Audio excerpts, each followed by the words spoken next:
গত বিধানসভা নির্বাচনে 2021-এ নন্দীগ্রাম আসনটি ছিল পাখির চোখ। কেন?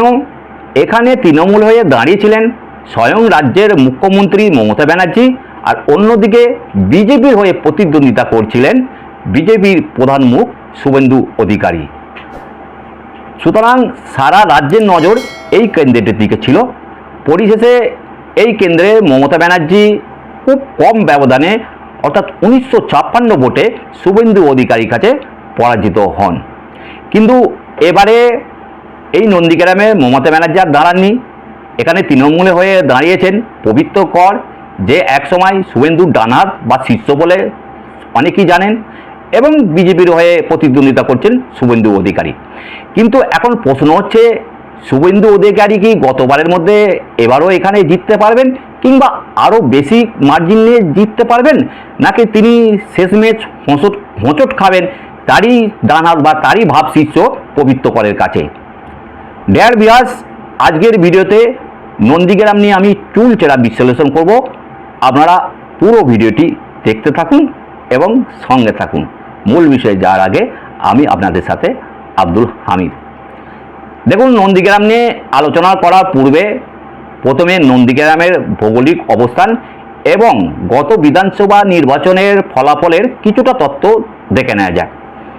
দেখুন, নন্দীগ্রামে দুটি ব্লক আছে, ব্লক 1 এবং ব্লক 2। ব্লক 1-এর মধ্যে যে পঞ্চায়েতগুলি আছে সেগুলি হলো শামসাবাদ, সোনাচূড়া, মোহাম্মদপুর, হরিপুর এবং গোকুলনগর।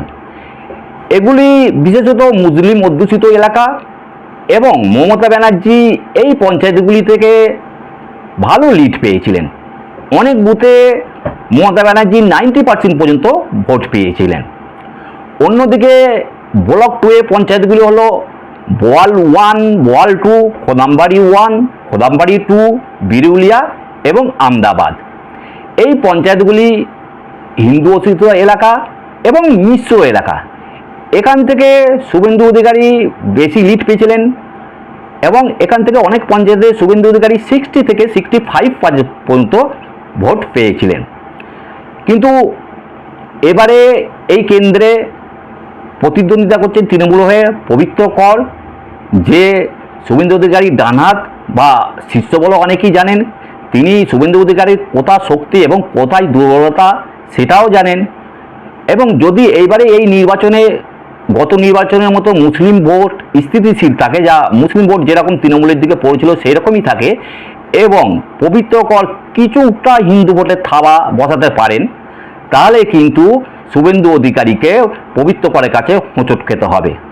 আবার অন্যদিকে বলি, যদি শুভেন্দু অধিকারী যে পঞ্চায়েতগুলিতে লিড পেয়েছিলেন সেখানে অনেক মানুষ ভোট দিয়েছিলেন, কেন? সেক্ষেত্রে স্বয়ং রাজ্যের মুখ্যমন্ত্রী দাঁড়িয়েছিলেন। যেহেতু এবারে রাজ্যের মুখ্যমন্ত্রী দাঁড়াননি, তাহলে সেক্ষেত্রে অনেক বেশি ভোট শুভেন্দু অধিকারী পেতে পারেন। তাহলে সেক্ষেত্রে কিন্তু শুভেন্দু অধিকারী জিতবেন এবং গতবারের থেকে আরও বেশি মার্জিন নিয়ে জিতবেন। তবে শেষে কে শেষ হাসি হাসবে, গুরু না শিষ্য, তার জন্য আমাদের অপেক্ষা করতে হচ্ছে 4 মে পর্যন্ত। ডিয়ার ভিউয়ার্স, আপনাদের কি মনে হয় এই নন্দীগ্রাম আসনে শেষমেশ কে জিতবে, শুভেন্দু অধিকারী না পবিত্র কর? আপনাদের মূল্যবান মতামত অবশ্যই কমেন্ট বক্সে জানাবেন। আর ভিডিওটি যদি ভালো লাগে লাইক করবেন, বেশি বেশি করে শেয়ার করবেন, আর চ্যানেলটি অবশ্যই সাবস্ক্রাইব করে রাখবেন। অনেক গুরুত্বপূর্ণ তথ্য জানতে পারবেন। দেখা হবে পরের ভিডিওতে।